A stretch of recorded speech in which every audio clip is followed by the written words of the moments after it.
How many of you guys love sauerkraut? It is so easy to make, and I will tell you that I have messed up this dish many times, but I'm gonna show you how to create it so that you are successful on your first take. So what we have is a simple head of cabbage. We have some salt, a knife, and we have the weights for the cabbage itself. I just want to give you guys a little shameless plug right now. So we're working with Cultures for Health. These are the recipes that you can find in our course, and they are also on the Cultures for Health website. But we're using some of the tools that they have on their website. So we have these really incredible weights that we are going to use to hold down the sauerkraut while it is fermenting in its jar.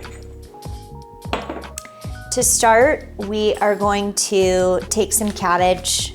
You want to try to get your cabbage as thinly sliced as you can.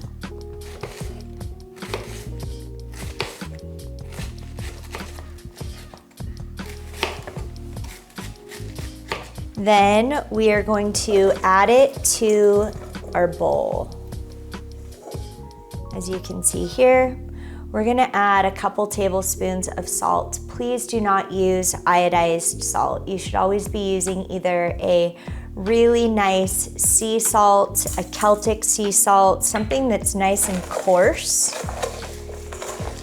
And this is also a really great project to do with your kids. You're gonna spend probably 5 to 10 minutes massaging this in with the salt itself until it becomes liquidy. All right, you guys, so now you can see that we have been massaging our cabbage with the salt. It's been about 10 minutes, okay? And your water is gonna be coming out of the cabbage. You can squeeze it. Once the liquid is covering your cabbage, you're going to add it to a jar. And we're gonna let this ferment for up to 2 weeks. You can even let it ferment longer.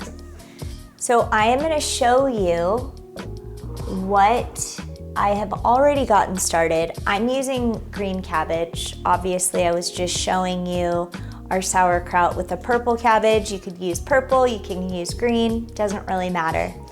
The main thing that I wanna show you is the actual fermentation process.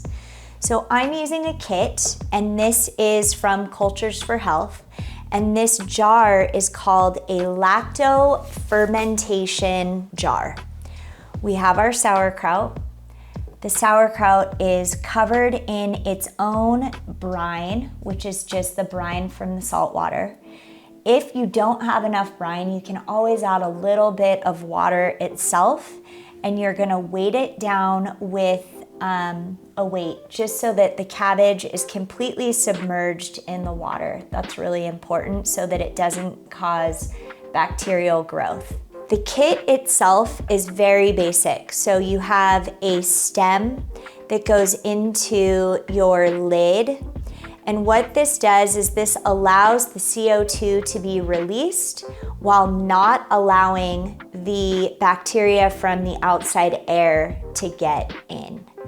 We just let this sit for roughly 2 weeks, even longer, just depending on how bold you like your sauerkraut. And this is really great for just probiotics for your stomach, taking a couple spoonfuls every day. I think you guys are gonna love it.